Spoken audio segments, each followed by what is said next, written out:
il y a des enjeux, il y a des opportunités et bien sûr il y a des menaces de caractère externe. Donc les points forts en interne, les points faibles en interne, les opportunités, c'est-à-dire les nouveaux projets de l'entreprise au niveau de son existence et bien sûr les menaces par rapport à la réalisation de ces projets qui nous donnent un peu les risques par rapport à ça. Et à la base de ça, ces enjeux internes et externes, bien sûr, ils sont liés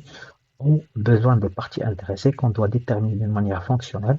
avec des exigences enregistrées au niveau de la documentation, que ce soit la réglementation, les actionnaires, les investisseurs, les sous-traitants, le personnel, les clients, l'environnement et ainsi de suite pour déterminer une matrice qui est bien conforme et qui se soit complémentaire avec les enjeux internes et externes qui ont été déterminés au niveau des enjeux internes et externes. Donc ça, une vue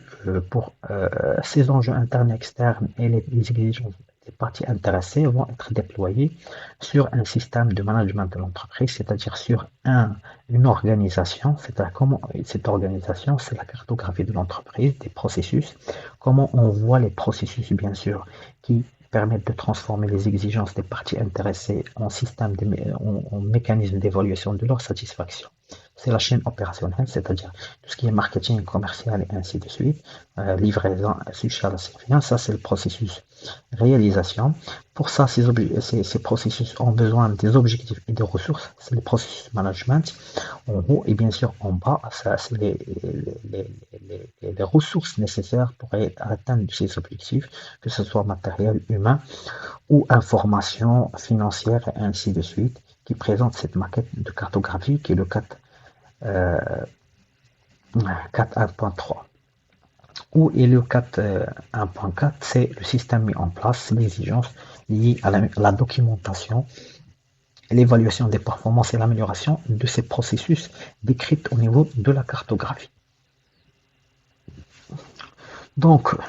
tout le 4, qui est le système management de la qualité, doit avoir les mécanismes de leadership à partir d'une politique qui présente les orientations de l'entreprise par rapport aux clients et parties intéressées, par rapport à la conformité réglementaire, par rapport à l'atteinte des objectifs et bien sûr à l'amélioration continue de l'entreprise. C'est les axes généraux d'une politique qualité qui nécessite des responsabilités, autorités. C'est une définition des éléments, des règles à l'interne qu'on trouve soit au niveau des procédures appliquées, soit au niveau des fiches de poste ou des job description pour tous les acteurs dans un processus donné. Et l'ensemble de cela nécessite une communication sur les performances, sur les responsabilités, sur tous les éléments qui peuvent affecter le système management de la qualité. Donc, pour ce faire, donc, la politique nécessite une orientation client qu'on va la voir déployer au niveau de 4.1, c'est-à-dire les enjeux internes et externes, ainsi que les parties intéressées et les responsabilités, tout ce qui est attribution et communication des règles, des procédures de l'organisation, que ce soit hiérarchique ou fonctionnelle au sein de l'entreprise. De l'entreprise, bien sûr. Donc, chapitre 6, c'est la partie planification. Donc, c'est un sens de l'anticipation basé sur l'analyse des risques et opportunités. Bien sûr, l'élément le plus ancien, c'est les actions à faire face à cela. C'est-à-dire, à partir de cette analyse de risque, à partir de la détermination des opportunités de l'entreprise, c'est-à-dire les nouveaux projets, on dresse des plans d'action. Ces plans d'action qui sont des actions préventives qui ont été définies dans la version précédente de la norme. Et cela, on doit les appliquer pour atteindre les objectifs qu'on va fixer au niveau des processus. Donc, ça va nous permettre d'avoir deux éléments, fixer les objectifs, fixer des indicateurs pour mesurer l'atteinte de ces objectifs, mais bien sûr, avoir un plan de contrôle ou un plan de surveillance des performances globales de l'entreprise. Pour cela, il faut déterminer les processus nécessaires pour gérer les ressources, c'est-à-dire la partie ressources humaines, la partie infrastructure, la partie environnement qui va influencer la satisfaction client et l'atteinte des objectifs. Bien sûr, on a introduit tout ce qui est éléments de mesure, tout ce qui est métrologie ou performance opérationnelle en termes de réalisation. Donc, Bien sûr, la gestion des compétences, éléments essentiels du support en termes de matière de gestion des RH, il faut les déterminer, assurer les actions de mise en place de ces ressources, de la compétence, c'est-à-dire on atteste que la compétence a été acquise soit par formation, soit par recrutement ou sensibilisation, et bien sûr, par la sensibilisation, ainsi que les ressources d'information, c'est la gestion documentaire et c'est la gestion de la communication au sein de l'entreprise. Donc on arrive aussi pour décrire le chapitre 8, c'est la réalisation opérationnelle qui passe par une planification opérationnelle de la chaîne de la valeur, c'est-à-dire à partir des processus liés aux exigences clients, aux exigences produits, marketing, commercial, fabrication si on est, bien sûr tout ce qui est activité de stockage, libération de produits et la partie finale facturation, ainsi de suite, c'est la partie 1. Et la partie 8, elle est bien sûr déployer une planification globale de toute cette chaîne. C'est la consolidation globale du programme annuel de l'entreprise. Bien sûr, les exigences relatives aux produits et services, c'est la partie commerciale et marketing. La conception et développement, si il y en est, soit des activités standards, on va l'exclure, sinon on a un process de mise en place de la conception et développement du produit qui va passer pour les activités de maîtrise de processus. C'est l'activité de tout ce qui est ordonnancement, fabrication de l'entreprise, contrôle qualité ou externalisation de cela pour apporter les preuves qu'on a toujours les mêmes exigences appliquées, que ce soit en interne, que ce soit